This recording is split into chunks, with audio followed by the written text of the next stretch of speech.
आइए, सुनिए, देखिए, समझिए सनातन सत्य। जैसी दृष्टि वैसी सृष्टि, दृष्टि विज्ञान। कुदरत, कुदरती रचना एवं कुदरत के कानून से शाश्वत सुख की प्राप्ति। जोधपुर के परम पूज्य महात्मा उपासक प्रोफेसर डॉक्टर सोहन राज तातेड़ के निर्देशन में सनातन सत्य। जैसी दृष्टि वैसी सृष्टि, दृष्टि विज्ञान।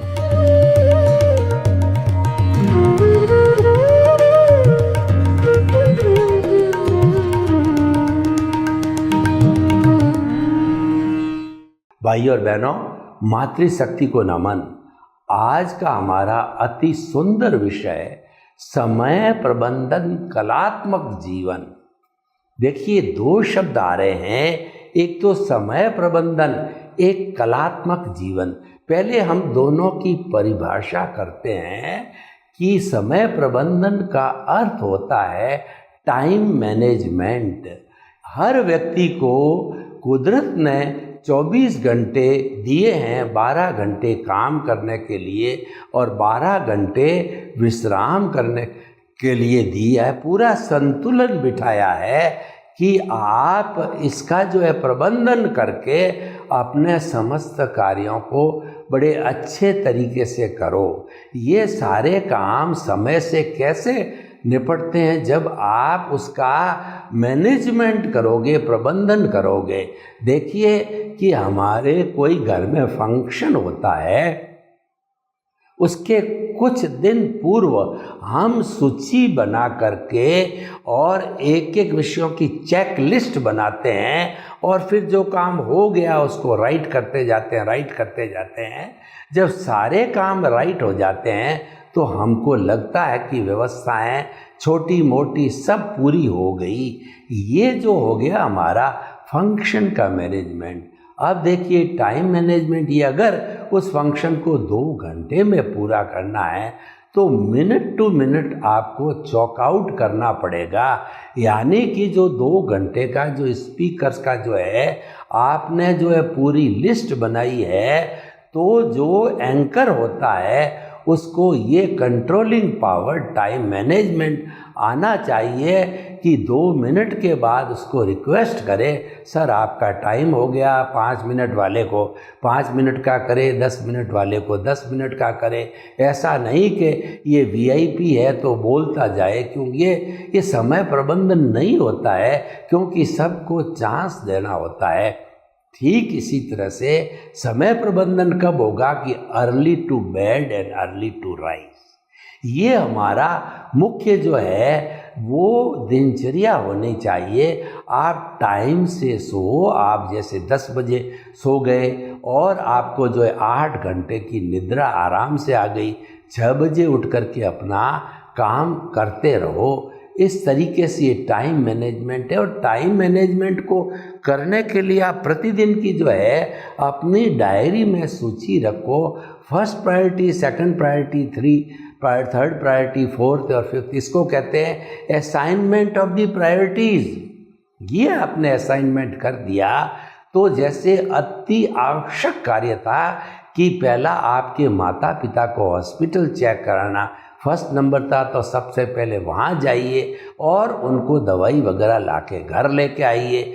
दूसरा ये था कि आपको समय पे किसी को पेमेंट करना होता है तो उसके बैलेंस के लिए आप व्यवस्था कीजिए, कहाँ से आएगा, कहाँ से भुगतान होगा। और अगर नहीं होता है, जिसको आपने चेक दिया उससे रिक्वेस्ट करो, भैया 1 रोज़ के लिए आप रुक जाइए। तो ये उसको टाइमली रिक्वेस्ट करो तो वह भी समझ जाता है। और इस तरीके से आपको किसी प्रोग्राम के अंदर जाना है, 10 बजे जाना है, तो आप शेड्यूल से 5-10 मिनट पहले, अगर डिस्टेंस कितना उस हिसाब से देख करके, और आप पहले जा कर के टाइम से पहुंच जाओ और टाइम से निकल जाओ। उनको कह सकते हो कि 2 घंटे का आपका कार्यक्रम है, मैं पूरा रुक सकता हूं या नहीं रुक सकता हूं, मेरे और असाइनमेंट्स हैं। तो वो आप उस तरीके से यानी जिस समय जो चीज़ तय की गई है उस समय वह हो जानी चाहिए। ये टाइम मैनेजमेंट कहलाता है। और टाइम मैनेजमेंट को करने के लिए हमें नेगेटिव थॉट्स को त्यागना पड़ेगा। कोई सामने वाला व्यक्ति अनावश्यक रूप से बोल रहा है और वह कुछ भी कर रहा है, तो आपको उसमें जो सार की बात होती है, जो आपको करने का होता है, वही सुनिए, शेष को अनसुना करके निकाल दीजिए, ताकि कि आपका टाइम वेस्ट नहीं हो। क्योंकि उसकी तो आदत है, उसका तो कोई लाइफ का टाइम मैनेजमेंट नहीं है, आपके तो है।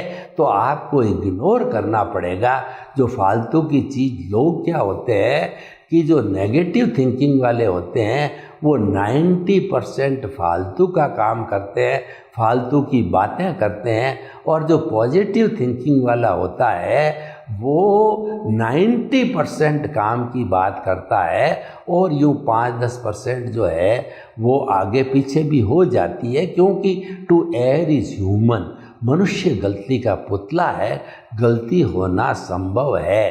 तो भाई और बहनों, टाइम मैनेजमेंट प्रतिदिन का, प्रति माह का, प्रति वर्ष का और पूरे जीवन भर का जो है करते रहना चाहिए। और प्रति वर्ष की बात करें तो हमें जो है पूरे वर्ष भर का जो है एक दिन जो है, जैसे कि बैंकें जो है 31 मार्च को जो है वर्किंग रखती है और 1 अप्रैल को छुट्टी रखती है। यानी कि 31 मार्च को जो काम हो चुके हैं और उसकी एंट्री नहीं हुई है ईयरली, वो 1 अप्रैल को बैठ के करते हैं 31 मार्च में, और वो ईयर क्लोजिंग कहलाता है।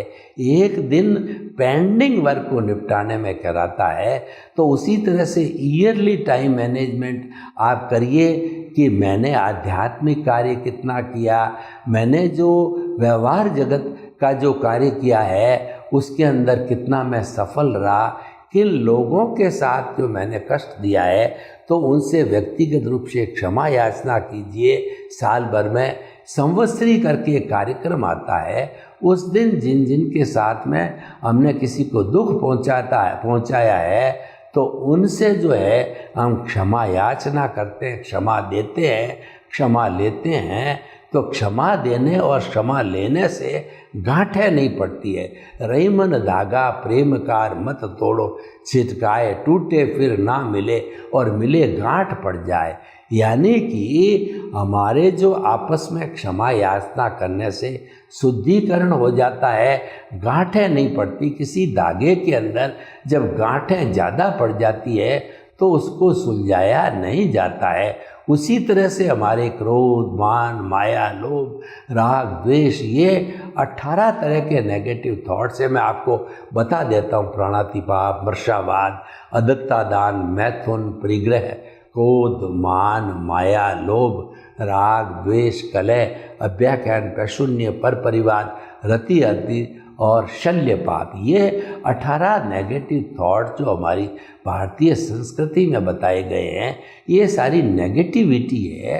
तो ये हो जाती है तो क्षमा वीरस्य भूषणम, क्षमा जो है वीरों का आभूषण होता है। और वीर वही होता है जो क्षमा करता, कायर क्षमा नहीं कर सकता है। कायर दुबला भी होगा तो वो कोशिश करेगा कि उसको वो बदला लेने की कोशिश करेगा, लेकिन क्षमा वीर होगा, वह बदल कर बताएगा, वह माफ़ कर देगा, वो उसको क्षमा कर देगा। तो भाई और बहनों, हम आपको बतलाना चाहते हैं कि टाइम मैनेजमेंट बहुत ही सुंदर चीज़ है। अब कलात्मक जीवन की बात करते हैं। कलात्मक जीवन क्या होता है कि हर प्राणी जन्म लेता है और अपने कर्मों के अनुरूप जो है भुगतान करके वह एक दिन चला जाता है। ये तो आया राम गया राम, रूटीन की बात होगी, जन्म जन्मांतर से हम करते आए हैं।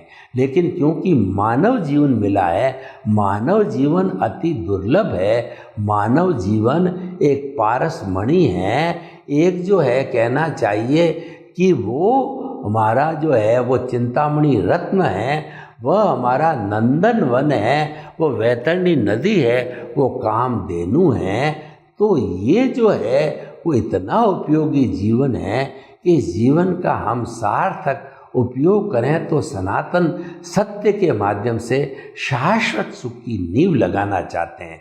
कलात्मक जीवन वह होता है कि शाश्वत सुख तुरंत उस जन्म में मिलना बहुत मुश्किल है, पर नींव लग जानी चाहिए। नींव लगने का अर्थ ये कि हमको सम्यक दर्शन की प्राप्ति हो जानी चाहिए। सम्यक दर्शन जो है हमारे पुण्योदय से, भाग्योदय से, कर्मों के शिथिल होने से मिल सकता है, या ज्ञानी पुरुष की कृपा से भी मिल सकता। हमारा पुण्योदय हो तो हमको वैसे ज्ञानी पुरुष सद्गुरु मिल जाते हैं कि गुरु बिना ज्ञान नहीं होता है। गुरु प्रशिक्षण देता है। गु का मतलब अंधकार, रू का मतलब दूर करने वाला।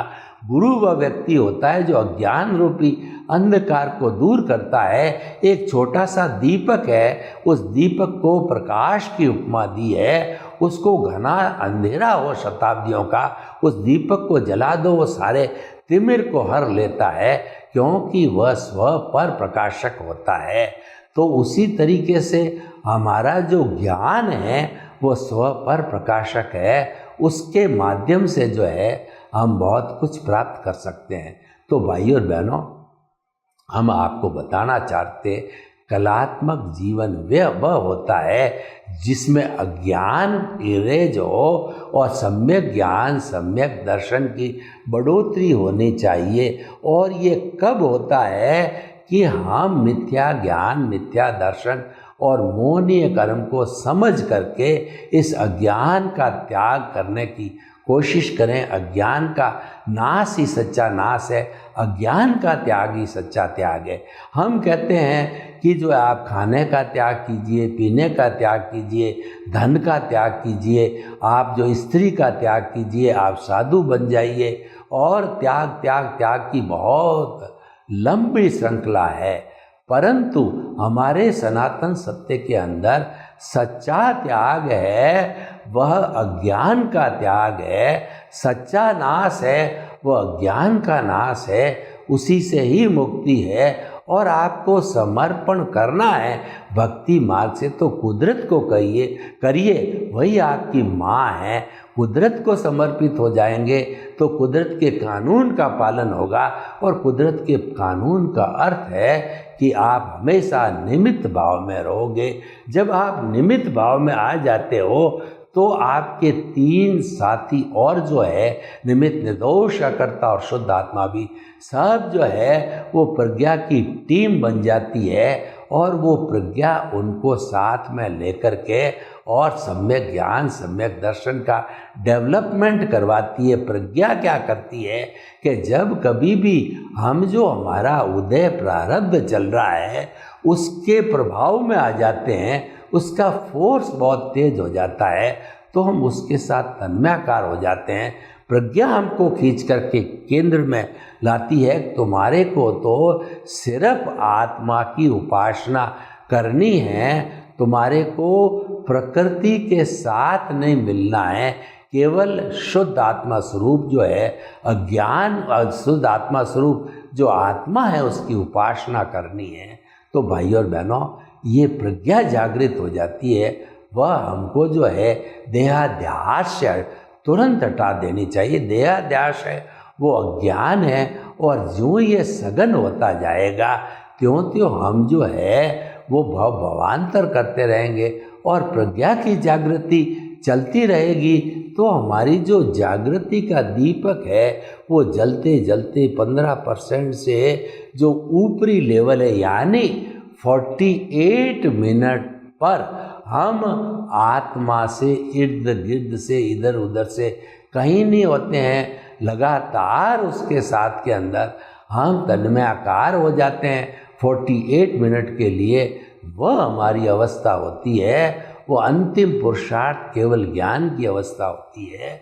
और केवल ज्ञान अंतिम पुरुषार्थ जिस जन्म में होता है, नेक्स्ट बर्थ मात्र जो है वो उसके पहले पहले जो आपने कर्म बांध दिए हैं, जो एरिया पथिक होते हैं, शुभ कर्म होते हैं, उनको काटने के लिए एक भव करना पड़ता है, एक भवतारी बन जाते हो, क्योंकि आपका जो सम्यक्त होता है वो क्षायिक हो जाता है। 48 मिनट तक जो है आप सिर्फ आत्मा के साथ लीन रहते हो तो क्षायिक सम्यक्त तो कहलाता है, और वह हमको केवल दर्शन की प्राप्ति करवाता है।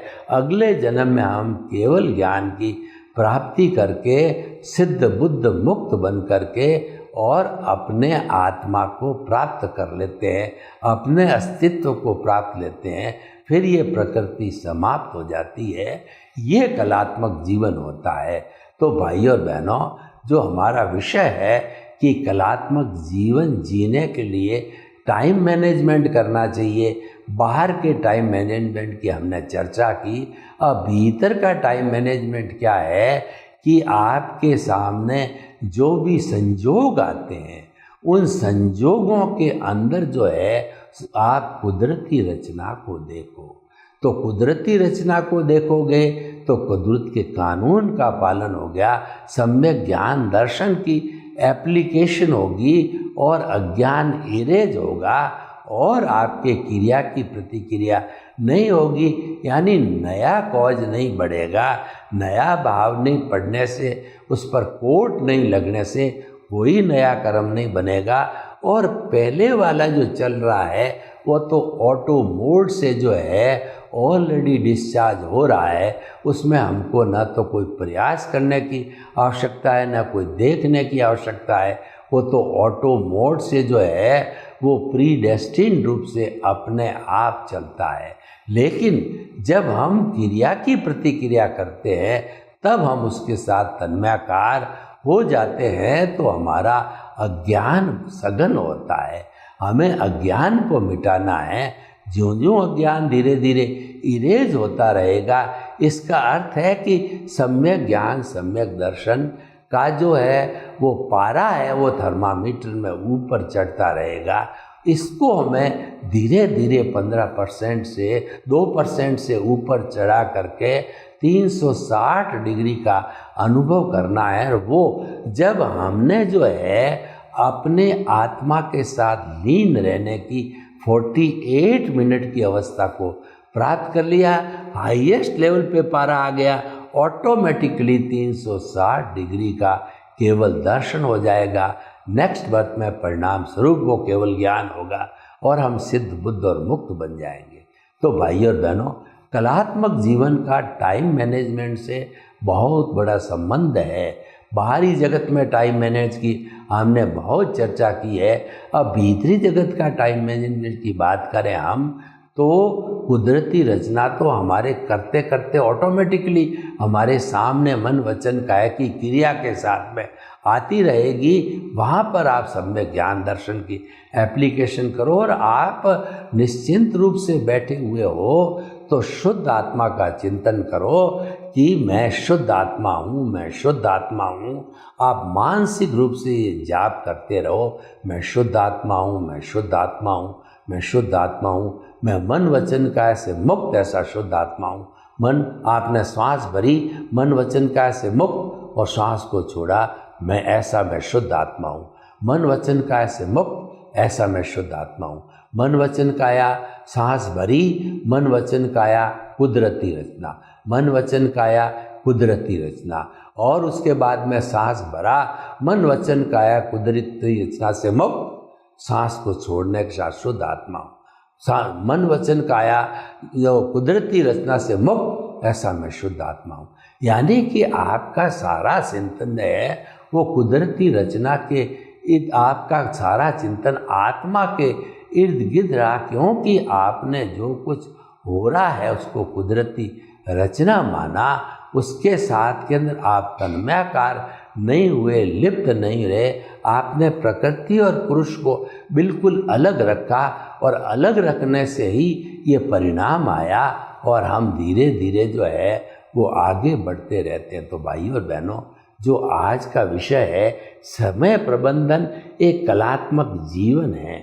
बाह्य जगत की बात करें तो जो व्यक्ति टाइम मैनेजमेंट करता है वह आदि व्याधि उपाधि में समाधि अनुभव करता है, क्योंकि टाइम मैनेजमेंट पे समय से भोजन करेगा, समय से वो नींद लेगा, समय पर काम करेगा, तो सारा जब समयबद्ध होता है तो हमारे इस दिमाग के भीतर एक बायोलॉजिकल क्लॉक होती है, वो ऑटो मोड से चलती है। आप अगर 4 बजे उठना चाहते हो तो उस जो है वो जो हमारी जो क्लॉक है, उस क्लॉक को जो आप कह दोगे तो 4 बजे वह उठा देगी। रोज़ 12 बजे आप भोजन करते हो तो हमारी ये जो क्लॉक है, बायोलॉजिकल क्लॉक है, 12 बजते ही पेट में भूख लग जाएगी और सोने का टाइम फिक्स होगा तो आपको ऑटोमेटिकली बायोलॉजिकल क्लॉक उठा देगी। यानी टाइम मैनेजमेंट करने से सबसे बड़ा फ़ायदा ये है कि हमारे मन, वचन और काया रूपी ये जो शरीर है वह भी मैनेजमेंट के का जो है वो कहना चाहिए कानून में आ जाता है, मेंटेन करने लग जाता है। तो भाई और बहनों, टाइम मैनेजमेंट जो है हमारे व्यवहार जगत की बात करो या निश्चय जगत की बात करो, क्योंकि प्रकृति ने हर एक को 24 घंटे दिए हैं, किसी को भी 25 घंटे नहीं दिए हैं। बड़े बड़े प्रधानमंत्री, राष्ट्रपति को भी 24 घंटे है, कुबेरपति बड़े को भी 24 घंटे हैं, एक मजदूर को भी 24 घंटे है। उस 24 घंटे का सदुपयोग कैसा किया जाए? कई लोग दुरुपयोग करते हैं तो वो सोते रहते हैं, गप्पे मारते रहते हैं, ताश खेलते रहते हैं, उनका कोई टाइम मैनेजमेंट नहीं है, उनकी उठने की, सोने की कोई फिक्स टाइम नहीं है, कोई भी कार्य फिक्स टाइम पर नहीं करते हैं, आगे पीछे करते हैं, तो वो लोग बहुत दुखी रहते हैं, तनावग्रस्त रहते हैं और वो नेगेटिव थिंकिंग वाले हो जाते हैं। ऐसे व्यक्ति जल्दी बीमार पड़ते हैं, आत्मविश्वास को खो देते हैं और अपना काम नहीं कर पाते, तो उसकी प्रोग्रेस नहीं होती है, उनको जो जीवन के अंदर कोई अहमियत नहीं मिलती है। ठीक है, टाइम पास करने की बात है, जब तो हर प्राणी जन्म लेता है और अपने कर्मों का भुगतान करके चला जाता है, लेकिन जाने से पहले कुछ पद चिन्ह छोड़ के जाइए, तब मालूम पड़ता है कि इन्होंने कलात्मक जीवन जिया, इन्होंने टाइम का मैनेजमेंट किया, जब इस अवस्था को प्राप्त किया। तो इसीलिए भाई और बहनों, ये सूत्र हमें ध्यान रखने चाहिए। और देखिए कि हम जितने भी जो है काम करें हमारे जीवन के अंदर, तो लघुतम भाव से करना चाहिए। यानी आप अपने आप को विश्व की संपूर्ण आबादी से अपने आप को सबसे छोटा मानिए, ये लघुतम भाव है। और आप अहंकार करने लग जाते हो कि मैं इतना कुबेरपति, मैं बड़ा लेखक, मैं इतनी पुस्तकें लिखने वाला, मैं इतना एंकरिंग करने वाला, मैं राष्ट्रपति, मैं प्रधानमंत्री, मैं क्या नहीं कर सकता हूँ, मैं सब कुछ कर सकता हूँ।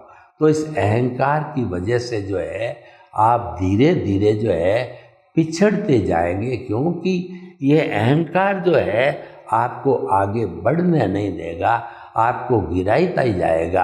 आपने देखा कि राम और रावण दोनों का आपस में युद्ध हुआ, दोनों का आपस के अंदर जो सीता माता के हरण के कारण जो कहना चाहिए कि उनके बीच के अंदर दरार आई, तो उसका कारण ये है कि उसने जो है माँ सीता का हरण किया, तो रावण को डिफीट खानी पड़ी, क्योंकि वो गलत रास्ते पर था। न तो कलात्मक जीवन जी रहा था, जबकि ज्ञानी पुरुष था, वो समस्त वेदों का ज्ञाता था, 9 ग्रह जो है उसकी सेवा करते थे, इंद्र उनकी सेवा में हाजिर रहते थे।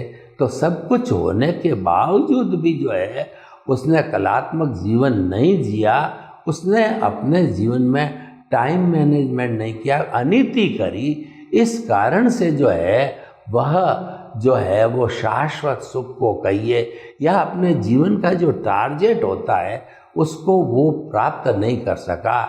जो हाईएस्ट पुरुषार्थ का टारगेट होता है वो प्राप्त नहीं कर सका। तो भाई और बहनों, जो आज हमारा विषय है कि हम जो है वो जो है जितना टाइम मैनेजमेंट करके कलात्मक जीवन जिए, यानी हम परोपकार करें और हम लोगों का जो है भला करें। सर्वे भवन्तु सुखिनः, सर्वे सन्तु निरामया। लोग के जीवों को सुख मिले, शांति मिले, आनंद मिले, प्रेम मिले और सब हमें टाइम मैनेजमेंट करके कलात्मक जीवन जी करके और शाश्वत सुख को प्राप्त करें। आपके प्रति मंगल भावना।